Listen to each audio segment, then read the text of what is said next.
That's right, Jamie, because there are so many types of kites that we can enjoy making their way across the sky. And the people that spend their time making these kites and flying them also come from all walks of life.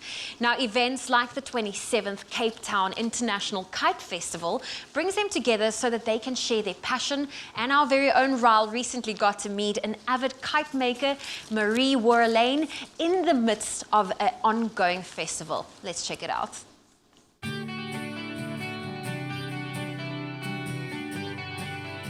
Now at the root of a colorful and animated kite flying high in the sky is someone that's sharing their passion so that all of us can enjoy it. Now I'm out here to meet a kite maker and flyer and to find out exactly what it is that gets her heart pulling on these strings. Let's check it out.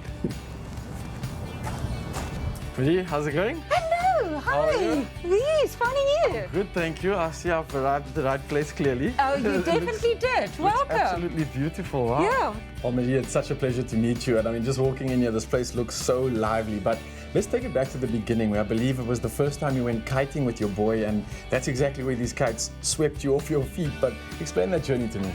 Well, it happened in 2001. When we decided to buy Bradley, our son, a parafoil kite, because we thought it would be nice to do something to do with family, you know, that we can do something together. And because we love the outdoors, you're in the sun, on your face, fresh air, what more can you ask? And we had so much fun with it. At the end of the day, my son said, no ways, you carry on with it. So we ended up carrying on, and that's where the buck actually got us, yeah. So after all that kite making, has your passion died? Has it stayed the same? What's happened since then? It just multiplied. We started off with stunt kites where we flew, and then we started making our own kites. My hubby was more on the stunt kite side, and I love the inflatables, just to see the animals fly, and yeah, and it's a wow for the kids. They just love it. So tell me, is it quite an easy thing to make kites, or do you need to spend a few hours into getting these beautiful things up into the sky? Unfortunately not. It depends on what you're making. Like, for instance, if I make an inflatable kite, take the Nemo, which is one of my favorites. You know, you've got to get the lines exactly correct. But what we do is we get plans on the internet, and then we get a projector and we throw it against the wall. You trace it down like a pattern, and then you put it on the material, you do your cutout of the material, and then you need to sew all the pieces together. So it can take up to 3 months, can take up to 6 months, depends on what you're building. But obviously stick kites is much quicker. Well, look, I can't wait to dive deeper into this world of animation and color. So can we maybe look at a few of them? Yes, of course. Cool.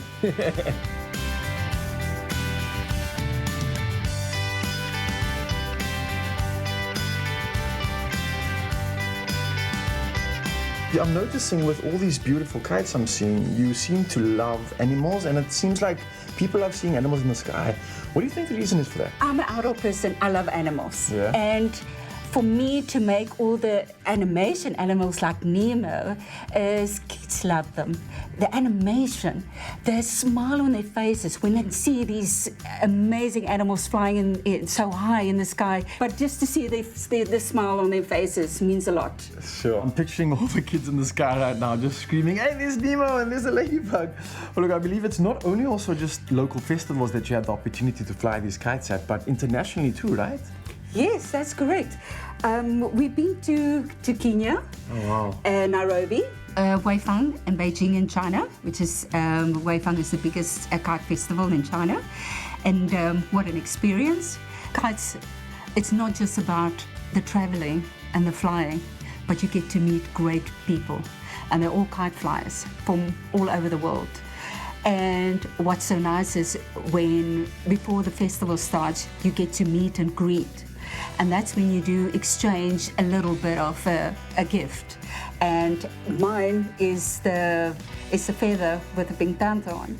And then they give you something back, like either another feather with their name on, or with their country on, or badges, or anything like that. So we've made, over the years, it's about 18 years. We've made so many friends, good friends, kite flyers. So many beautiful memories, it sounds like, and I think I'm dying to get and create my own memory too. I'm starting with something special for you guys, so let's have a look. All right. Come, let me show you something. Yeah, what have we got here? Right. Oh, awesome. There, that's us on S3. Yes. Open up. Oh, this is so cool. I mean, this looks awesome, eh? Thank you. I've cut the kite out from scratch. We're at a stage where I can just sew it up, and I've finished the tail. Look how long it is. Oh, that is cool. Nice stuff. So look, what I know there's so many different types of kites, right? What exactly is this type of kite? I mean, it looks like a flag almost. This is called a Delta Porter. A Delta Porter. Yes, it's Okay. like a picture frame. All right. So I'm going to do a reinforcement here and on the other side across, and it's very similar to this kind Okay. that we do, because you keep the rods and everything close so that they don't move around, because if they move around, then your kite might fall out of the sky and it might crash. And this is called the bridle. So the main piece of the rope Will is going attach to this. will be attached to this one, and then it's going to fly because it's got its tail as well. And this is basically exactly what's going to happen to yours. That is so cool. Yes, so I'm almost done with it. I mean, I gotta say, I'm so impressed. And I mean, especially with the logo right here. It looks like I'm watching it on TV. You've done an exceptional job. And I can't wait to just see this thing in the sky and fly it high. You'll definitely test fly it at the Kite Festival. I can't Make wait. sure of that. So I guess, Zanzi, there's one more thing to do now, and that's see you at the Kite Festival. Let's get it. Cool, very fascinating. Wasty, if you had to build your own kite right now, what would you put in the sky? Boston Terrier. I would put a Definitely. black cat. Yeah. Yep, that Or happens to be our black kitty pets. cat. Well, listen, Ryle will be putting the kites to the test, so stay tuned for that.